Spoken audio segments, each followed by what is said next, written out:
is the most important thing. And actually, that's funny. That thing in the back, that's happening because my t-shirt's moving. That's not happening because my back's moving. Anyway, so yeah. So you got the in through the nose, out through the mouth.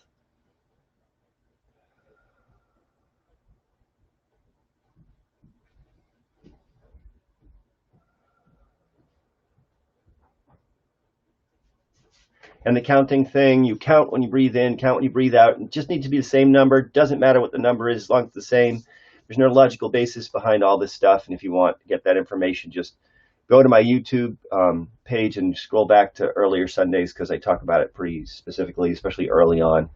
And free back, you want to be sitting on something that's flat because you don't want to incline your thighs. It just compresses your diaphragm. And it all comes down to this. It's this area. There's a variety of muscular things going on that allows me to do what I'm doing right here, right now. And you can tell by the fact that I'm breathing. I'm talking while I'm doing this, that it's not necessarily connected to breathing, but the breathing connection certainly is important, again, for a variety of neurological reasons. But that taking in of air, especially through the nose, has a specific effect on the limbic system, which is what this is all about. Ultimately, it's our limbic system and cortisol and all that stuff, and bringing us back into the space that we're in right now. And so I wanted to throw out an idea for folks to ponder in relation to this stuff. And it has to do with, like, when you say to somebody, you know, drinking all that coffee is really not great for you. Now, I never say anything like that. It's not the statement, it's the response, which is always like, oh, yeah, I know. But the vast majority of things that each and every one of us do in our lives that aren't good for us, we already know that. We're already aware of these things. And so really it's not about actually knowing things, although there are some people who didn't know that there's a relationship between caffeine and anxiety. Absolutely. Just putting it out there in case you're one of those folks. But the idea that eating a lot of fatty foods, eating sugar, eating a lot of fat, I mean, you know, nobody's going to go, oh my God, I never knew that. At least I've never met anybody that did. And so really it's not about learning stuff that we didn't know. It's more about doing those things that we not doing those things that we know are problematic for us in the first place. And this is where I get to one of the most important things in my own life. It has to do with this notion of the absent but implicit. Because we don't drink a lot of coffee knowing that it's not good for us because we're morons. That's not what happens. It's not why that happens. The reason why we do it is because it's connected to something that matters to us, something that we stand for. Being awake in the morning, being on target at work, doing the things that we've got to get done. Those are the linkages, and ultimately those are the seductive linkages that keep us doing those things that we otherwise would not do. Whether it's spending a lot of time on social media, and I say social media, speaking of this thing that you're on right now, because it's not social media, it's a website. This is a website. It's a website. I'm streaming through Restream, another website. If it has www before it, or if it shows up in your address box, it's a website. Social media is a word that I've been pushing back against since the first time I heard it, because it was intended to do exactly what it's done, to create this, oh, it's social vibe. And ultimately, again, so the reason why I believe, the reason why, so here's the thing, people know about this. This is my phone. This is a classic phone. This is an awesome phone. It's a flip phone. It's a very, very old flip phone. The reason why I have that flip phone is because not because I'm so smart and I know more about the internet than you do. It's because I know exactly what would happen if I got a smartphone. I'd be on that thing every day because I'm as susceptible to what smartphones are intended to do as anybody else is. And I made the choice when this whole thing, actually it started with me with the BlackBerry, also known as the Crackberry, where I saw, because it was physicians who I first saw using those things, and I saw what was going on with them. I'm like, oh, I don't want to have anything to do with that. Because I knew what would happen if I did. I would be consumed by it. It would become this thing that drew me in. And again, drew me in because of the illusion of connection, the illusion of community, the illusion of social interaction stuff. All that stuff is very seductive for me.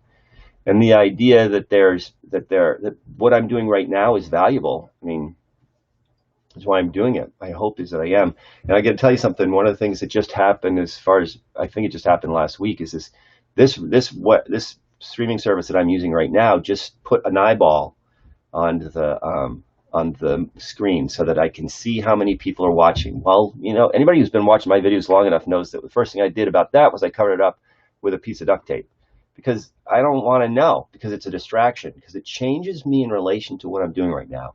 What I'm actually doing right now is I'm sitting all alone by myself in my basement talking to a tool. That's what I'm actually doing right now. And whether somebody's watching or not has nothing to do with, I don't want it to have anything to do with why I'm doing this. And if this is useful for other people, that's great, but that's not why I'm doing this.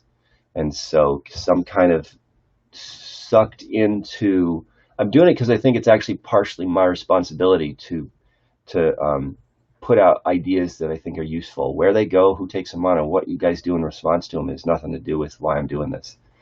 And so, yeah, I've made specific choices about what I do and what I don't do in relation to this absent but implicit idea, because ultimately the reason why I would be drawn into these things is not because I'm not smart enough to not to. It's because it matters. There's a purpose. There's stuff that matters to me. So I'm going to be talking a lot about this for a little bit, but not so much today. I don't want to put this, I don't want to take up too much of your time. But stuff to ponder, back to this idea of, somebody says, oh, that's really not good for you. And you go, yeah, I knew that. And how to start to incorporate that into your life is not to beat yourself up because you continue to do it, even though you knew it wasn't good for you. Just go, oh, what does it say about what stands for me and what matters to me that I got drawn into this? Because ultimately, if you have a clear understanding, if I have a clear understanding of what draws me into these things that are inconsistent with what I know is actually useful and good for me, I can find useful and good for me ways to actually stand up for whatever those things happen to be. See how that works? So there's I'm doing something I know is not good for me. Oh, I knew that wasn't good for me. What is it that drew me into that? What is it that I'm standing for, that I'm holding dear, that drew me into doing that thing that I know is not good for me? Like, for example, caffeine. Let's roll this back a little bit. So caffeine, so I can wake up in the morning. Oh, you want to be awake in the morning? Well, why is it that you're not? Well, because I can't get enough sleep. Oh, why can't get enough sleep? Oh, because I'm tossing and turning and worrying all night. Okay, so tossing and turning and worrying all night keeps me from being awake in the morning, keeps me from being in my job or doing whatever task I want to do in the way that I want to do it, which is great because of the way that I want to see it. And so I'm doing something that I know is not good for me because of something that's great, the way that I want to be in my job. I want to be available and present for people. Well, it's pretty cool. There's nothing wrong with that. However, I've got seduced to the idea that the only way that I can do that is to drink too much coffee. So then finding ways so that I'm not awake tossing and turning all night is way more important than kicking myself in the butt because I'm still drinking coffee. Because ultimately, guess what happens? If you find ways to not toss and turn all night, and then you're like getting good sleep at night, and then you're like, oh, this coffee's just giving me a stomach ache now because I'm like, I don't really need it anymore. Oh. So then all of a sudden you're not drinking coffee because you had some profound realization that it was bad for you? No. There's nothing to do with that. It's because the thing that you were trying to achieve by drinking it in the first place is being achieved by doing something else. You don't need it anymore. So anyway, something to ponder. This is What's Next with Dr. Joel. It's another amazing day here in northeastern United States. And I hope it's amazing or in some way enriching your life wherever you are. I will be back tomorrow, and it will be Monday. At least I think so. And I'll have something else to talk about.